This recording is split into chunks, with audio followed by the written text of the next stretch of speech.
আজকের আলোচ্য বিষয় কম্পিউটার অপারেটিং। প্রিয় শিক্ষার্থী, আজকের এই ভিডিওটি তোমাদের জন্য খুবই গুরুত্বপূর্ণ। এই ভিডিওটি মনোযোগ সহকারে সম্পূর্ণ দেখলে তোমরা কম্পিউটার কিভাবে চালু বা বন্ধ করা যায় সেই সম্পর্কে বিস্তারিত জানতে পারবে।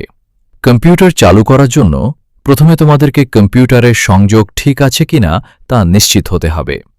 কম্পিউটারের সকল সংযোগ ঠিক থাকলে প্রথমে বৈদ্যুতিক সংযোগ দেওয়ার জন্য বিদ্যুতের সুইচ অন করতে হবে। এরপর ইউপিএস-এর পাওয়ার বাটনে চাপ দিয়ে অন করতে হবে। এবার কম্পিউটার বা ল্যাপটপের পাওয়ার বাটন প্রেস করতে হবে। মনিটরের সুইচ অন করে কিছুক্ষণ অপেক্ষা করতে হবে। এভাবেই একটি কম্পিউটার খুব সহজেই ওপেন হয়ে যাবে।